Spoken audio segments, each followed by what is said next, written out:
Well, it's Satiar Shah's turn to come out here and drop the bombs on Vancouver Canucks Nation in terms of the status of the team and the players and the trades and all that. That's one of the biggest things Canucks fans are looking forward to this season. It's the trades, because the team, they're tied with Calgary at the time of recording this video. The Calgary Flames have the exact same wins, losses, games played, and overtime losses as the Canucks right now. But the Canucks' playoff chances, hey, they're looking pretty slim. So, right now we're talking about a few other hypothetical trade situations and all that, and a lot of this comes with Satiar Shah, because he had himself a bit on the radio. I think everybody kind of knows Satiar Shah is like the MVP of Sportsnet 650 right now. Running his own show, guesting on other shows, being on the TV for the Canucks broadcasts on Sportsnet. He's doing it all right now. But he had himself a bit talking about Alex Edler and the potential of Alex Edler waiving his no-move clause to get traded to a contending team for the Stanley Cup this year. Now, before we go over the actual status update, Alex Edler, come on, everybody knows Alex Edler. He is the longest tenured Canuck on this team. Right now, he shared that role with Chris Tanev before Tanev ended up leaving because, Benning. But Alex Edler is in a spot where we all kind of know who he is, what he brings, Back when he was a rookie with the Canucks, all those years ago, he was this young, really exciting, fast, big booming slap shot and big physical guy that honestly just did it all, to be honest. Remember that span of his career where Edler would go out there and take shootouts because he was oddly good at that? Yeah. Edler was versatile, Edler was all-round, Edler was here when the Canucks went to the Stanley Cup Finals, but recently, Edler is not the same kind of player that he used to be. Now, that's not to say he's bad.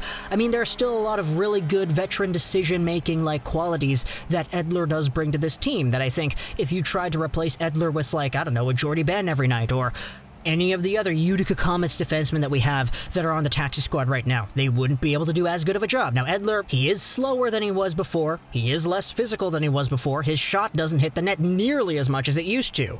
But at the end of the day, he still is a valuable piece of, let's just say, equity on the Vancouver Canucks right now, because he is indeed expiring. He's already 34 years old, he's making $6 million this year, and he has a no-move clause. But when it comes to the Vancouver Canucks and trading away rentals, guys like Tanner Pearson come to mind, guys like Adam Gaudette come to mind, Travis Hamonic come to mind. We already made a video about that. But for Alex Edler, he's always been kind of the guy that a lot of people just kind of instinctually in their heads didn't really see in the same way because of the history he's had with this team. But it is Satiar Shah on Sportsnet who is coming out here and dropping the bomb. For the right team, and the right team being a contender, in the right market, Alex Edler would waive. I do believe it's more likely this time around, if he is asked well ahead of time and the situation is right, that he might actually waive his no-move clause. Now, waiving the no-move clause is a big deal, because as we displayed with Travis Hamonic in the previous video, the player's got the right to say no. The player has the absolute right to say, okay, well, I don't want to get traded. I'll stay here in Vancouver. I want to be here with my family. That's the entire reason I signed in Western Canada in the first place, because my folks are over here and I want to be closer to them. That's why Travis Hamonic is not waiving to go to Carolina, because apparently the Hurricanes were interested in him. And when it comes to Alex Edler, the guy who has been here the longest, the guy who is probably just King Canuck at this point, because even though Bo Horvat's the captain, Edler has had the most ups and downs with this organization. He was at the Cup final before Horvat was even drafted. So when it comes to just overall grit and experience in Vancouver, Edler, it's no match for him. He's King Canuck at the moment. Literally the top point producer for all defensemen in this franchise's history, which kind of says a lot about the Canucks and their franchise history, but regardless, it's there. And for Alex Edler to be in a position where, according to Satiar Shah, it appears he actually might waive, depending on the team and depending on the circumstances, this is an absolute goldmine for the Vancouver Canucks if they want to go out there and do something. And, I'm probably going to get some comments talking about, oh, Lego, you're really, overreacting to this, bud. Come on, it's just one guy who might be able to get 1 third-round pick for the Canucks if they end up trading him as a rental guy. Why are you so excited about this, Lego? Because this never happens with Vancouver! Look at the trades that we have made over the past, 5 years.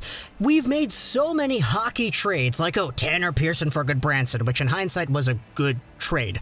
Michael Del Zotto, Luke Shen. Okay, that one was another one of those trades where they did acquire a pick. You have Sam Gagner, Ryan Spooner, Brendan Leipsic, Philip Holm, Josh Levo, Michael Carconi, Jordan Subban, Nick Dowd. The only good ones were Yannick Hansen for Nikolai Goldolbin and a 4th.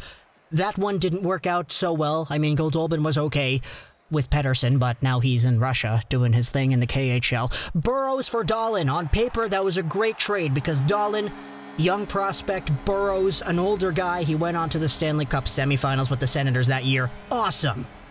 But the Vancouver Canucks and these other trades, Thomas Vanek, that was a rental situation that didn't really get them a pick. They got Tyler Mott, which is really good, and Jussi Jokinen of all people, but the draft picks, not there.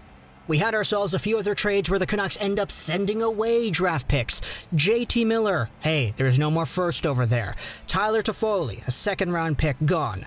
If Jim Benning is in a position where he wants to build a team that's competitive in 2 years' time, trading Alex Edler at the trade deadline to a cup-contending team for some young assets, whether that's a draft pick or a top 9 forward that's under the age of 23, that is going to help you. Not keeping Alex Edler here if the ability to trade him does exist. Now, I will say, the one caveat to this entire conversation, and it is a pretty big one, I will say, it's what Satiar Shah said after. I do believe it's more likely this time around if he is asked well ahead of time and the situation is right. Yeah, I don't know if you're going to get that out of Jim Benning. We saw what he said earlier in the season. Oh, we live day by day. Do we really trust Jim Benning to have the foresight to go out there and plan things? Try to ask him about it ahead of time? Because, other GMs, I would probably have a lot of confidence. Okay, you can make a plan for your team and acknowledge that if we want to go out there and we're still in a position where we're not winning, we're not in the playoff hunt, Alex Edler, bud, you're the first name that we're going to throw out there. Is that okay with you? If we talk to these teams, X, Y, Z, is it okay if we have these conversations about you, and would you give your blessing to that? That's fine. I see other GMs do that all the time, but Jim Benning talking about, oh, we live day by day, we take things as they come. We're building a team for 2 years down the road, but no, now that we started winning, we don't want to make any more trades. My gosh. We should have kept Judd Brackett, man. We should have kept Judd Brackett just so we could have so much more vindication behind these draft picks, Not that I doubt the 2020 draft class of the Vancouver Canucks. I love Yoni Yermo. It's just, Judd Brackett, man. Oof. Talk to me in the comments what you think about this topic.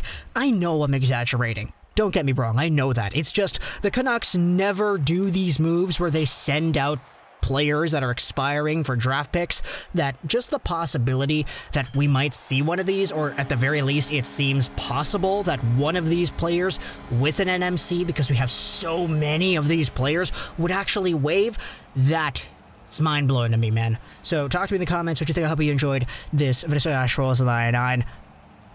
And bye.